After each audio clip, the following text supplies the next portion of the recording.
The Inca Law of Three, Ama Sua, Ama Llulla, Ama Qilla, the Andean code that built an empire in the clouds. There is a place on this earth where the air itself does not forgive weakness. 14,000 feet above sea level, where the oxygen is thin enough that a man who has not trained his body and his mind together will collapse simply trying to walk uphill. Where the temperature can drop from blazing sun to freezing cold within a single afternoon. Where the mountains rise so steep and so endless that any civilization attempting to survive there would need something more than ambition. It would need a code. This is the world of the Inca.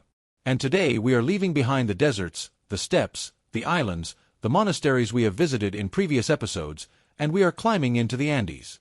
Because hidden in the history of the civilization is one of the most elegant and complete discipline systems ever created by human beings. 3 simple laws.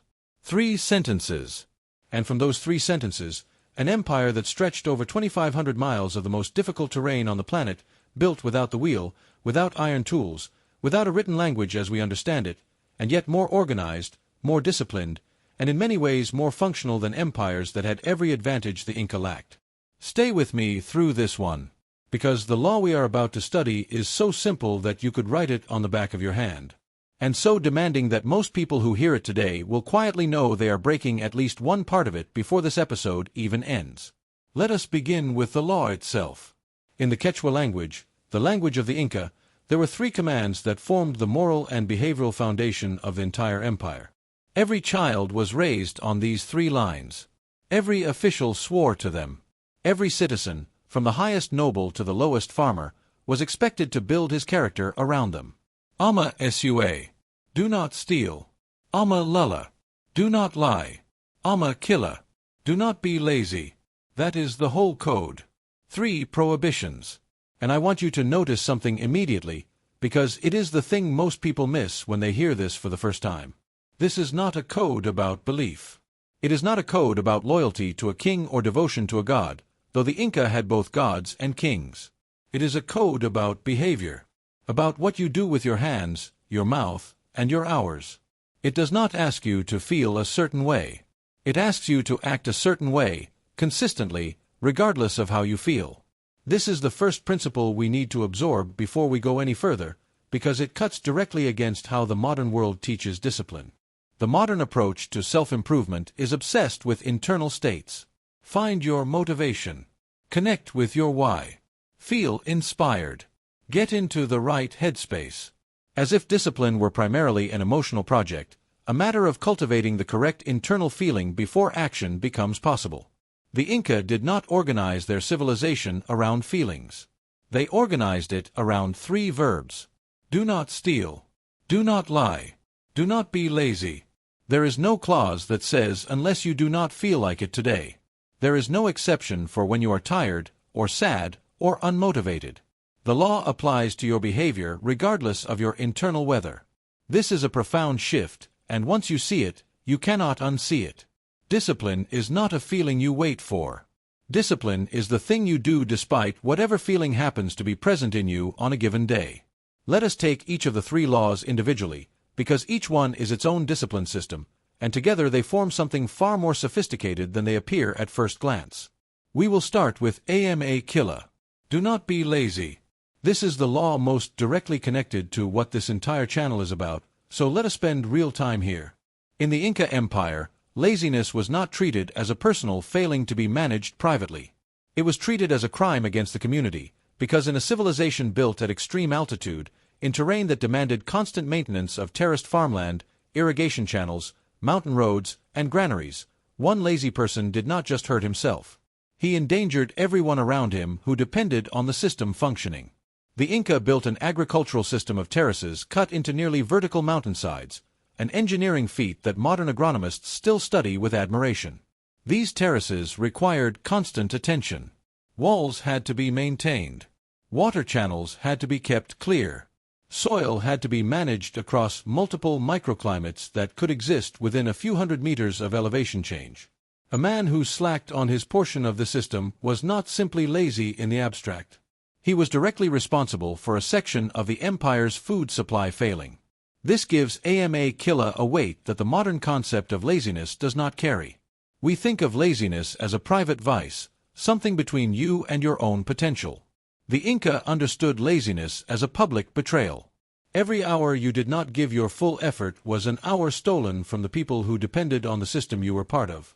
I want you to sit with this reframe for a moment, because I think it solves a problem that almost everyone listening to this podcast struggles with.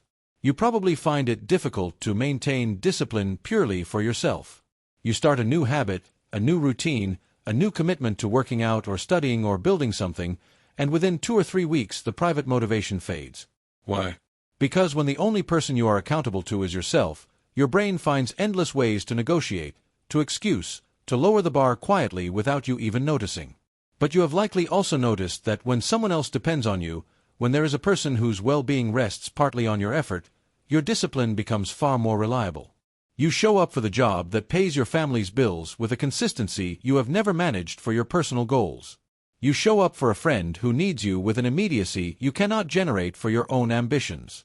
The Inca built this principle directly into the architecture of their civilization.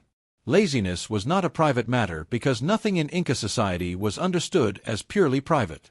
Your effort was bound to the survival of your community by an idea called Ayni, which we will come back to in a moment, because it is the deepest concept in this entire episode. For now, here is the practical takeaway. If your personal discipline keeps collapsing, it may be because you have framed it as a private matter. Reframe it. Find or create a structure where your effort is genuinely tied to someone else's outcome. Not as a trick, not as fake accountability, but as a real recognition that your laziness has a cost beyond yourself, and your discipline has a benefit beyond yourself. Now let us turn to AMA llulla. Do not lie. This law is usually translated simply, but its depth in Inca society went far beyond what we mean by lying today. In the Inca Empire, the quipu, the system of knotted cords used for record-keeping, required absolute honesty from the officials who recorded census data, harvest yields, and tribute payments. An empire of this scale, run without modern accounting, without widespread literacy in the way we understand it, depended entirely on the integrity of the people reporting information up through the chain of administration. If a local official lied about how much grain his region had produced, the entire redistribution system that fed people during droughts and bad harvests would be thrown off. The Inca state operated a vast system of storehouses, called qilla, that held surplus food and goods specifically to be redistributed during hard times. This system only worked if the information feeding into it was true. A single dishonest report could mean that during a famine, a region that needed grain would not receive it, because the record said there was no need. So AMA llulla was not a moral platitude about being a good person. It was a structural necessity. Lying was understood as something that could starve people you would never meet, in villages you would never see, because of a falsified number recorded months or years earlier. Now think about how casually we lie today. The small dishonesties. The exaggerated excuse for being late. The inflated report at work.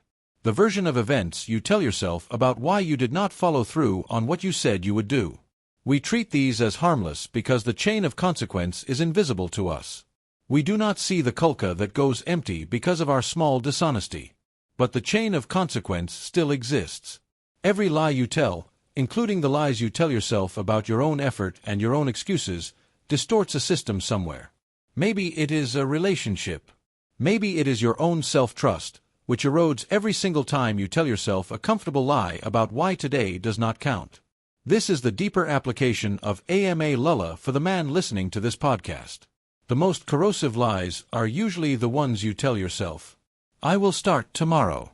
This does not really matter. I am too tired today, but I will make up for it later. These lies feel harmless in the moment, but they function exactly like the falsified harvest report. They distort your internal accounting system until you genuinely do not know what you are capable of, because you have lied to yourself about your own effort so many times that the data is corrupted. The Inca demanded truth in their record-keeping because an empire cannot run on false information. Your life cannot run on false information either. You cannot build genuine discipline on top of a foundation of self-deception about how hard you are actually trying. Now, AMA-SUA. Do not steal.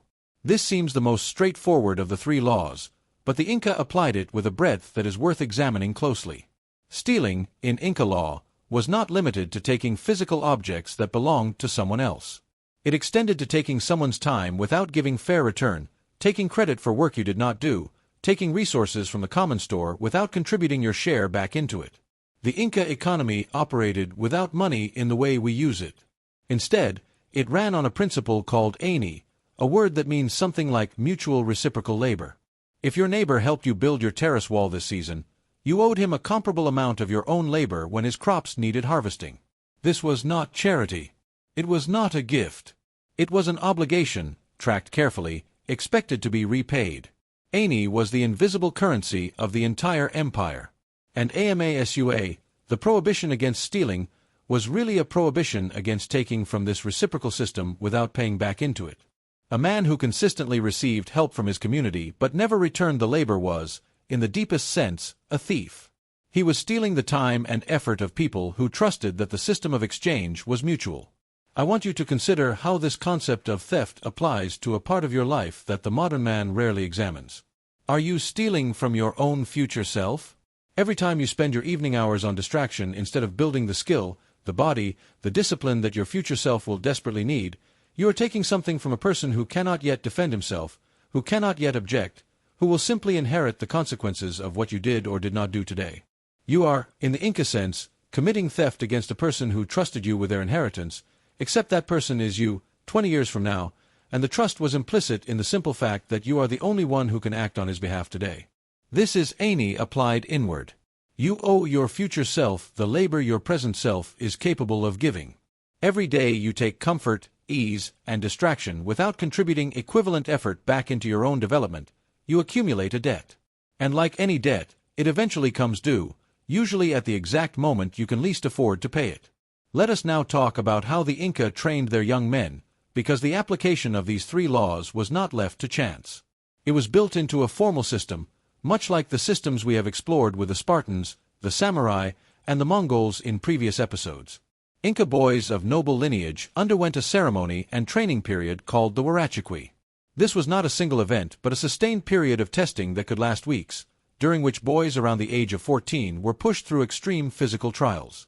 They ran great distances at high altitude. They fasted. They were tested on their endurance of cold, their accuracy with weapons, their ability to withstand pain without complaint. But here is what made the reciprocity different from a simple physical hazing ritual. The boys were also tested on their adherence to the 3 laws throughout the ordeal. A boy who lied about completing a trial, who stole food during the fasting period, who quit when no one was watching and claimed he had finished, was disqualified regardless of his physical performance. The Inca understood something that many modern training systems miss entirely. Physical capacity without character is incomplete. A man who can run great distances but will lie about his effort, steal from his community, or quit when unsupervised has not actually developed discipline. He has developed performance. And performance without character collapses the moment the audience disappears. This is worth repeating because it is one of the most important ideas in this entire episode. The real test of discipline is not what you do when someone is watching. It is what you do when AMASUA, AMA llulla, and AMA qilla are the only witnesses to your behavior, when no human eye will ever know whether you stole the extra rest, lied about the extra set, or were lazy during the hour nobody was tracking. The Inca built an empire that lasted for centuries, across some of the harshest terrain on Earth, because they trained for exactly this kind of unwitnessed integrity. Their roads, their terraces, their granaries, their entire infrastructure depended on thousands of individual men doing the right thing in places where supervision was physically impossible. You cannot post an overseer on every mile of a mountain road that stretches across an entire continent. The discipline had to be internal, or the empire simply would not function. I want to bring this back now to the concept of Ayni, because I believe it is the single most powerful idea in this episode, and the one most absent from modern discipline culture. Ayni means reciprocity. But it is reciprocity understood as a sacred obligation, not a transaction calculated for personal advantage. When an Inca farmer helped build his neighbor's terrace, he was not thinking about what he would get in return in the way a modern businessman thinks about a contract.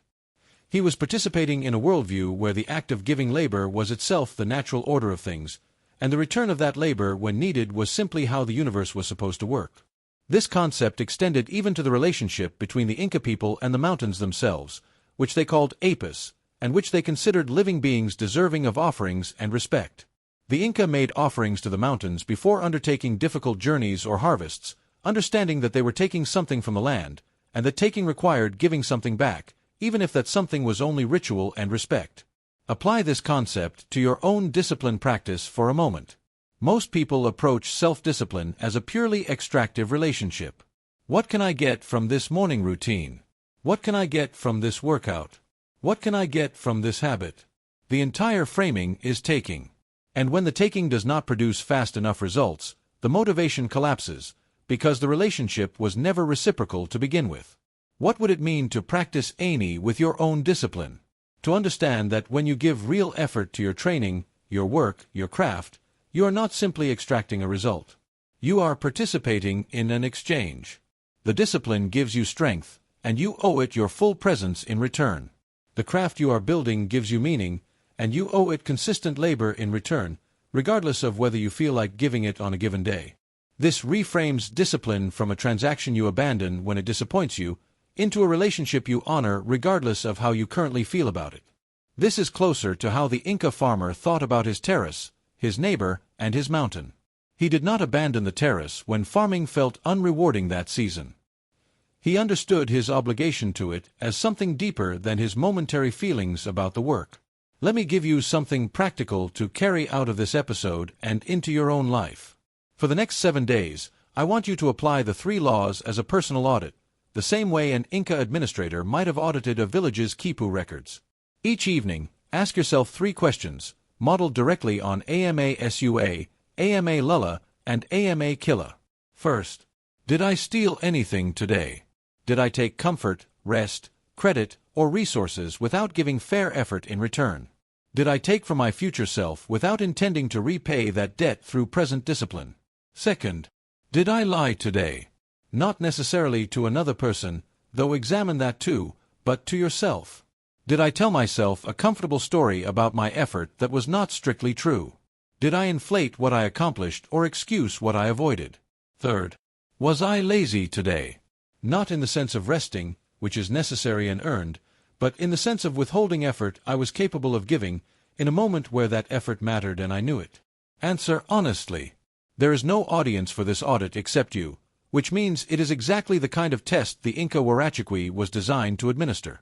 The real test of your character is what you do when only you will ever know the answer. Do this for 7 nights. You will likely find, as most people do, that AMA llulla is the hardest of the 3. Most of us are reasonably honest with others. Almost all of us are quietly dishonest with ourselves, every single day, in small comfortable ways that we have never been asked to examine directly until now. Let me close with the image that I think captures everything we have discussed today. Picture a road, cut into the side of a mountain at 14,000 feet, built without the wheel, without iron, by hand, stone by stone, stretching for thousands of miles across some of the most difficult terrain a civilization has ever attempted to inhabit. This road was not built by motivation. It was not built by men who felt inspired every morning when they woke up to another day of brutal labor at high altitude. It was built by men who had internalized 3 simple laws so completely that the laws became identity rather than rules. Do not steal. Do not lie. Do not be lazy. Applied not when convenient, not when supervised, not when motivated, but every single day, across generations, until the accumulated weight of all that unwitnessed integrity became an empire that connected the clouds to the coast. You are not building a continent-spanning road system, but you are building something. A body, a craft, a reputation, a life that your future self will either thank you for or resent you for, depending entirely on what you do in the hours when no one is checking your work. AMA SUA. Do not steal from yourself. AMA llulla. Do not lie to yourself. AMA qilla. Do not be lazy when only you will ever know. This has been SERA Self Discipline. Episode 13. Until next time, build like the road depends on it. Because somewhere down the line, it does.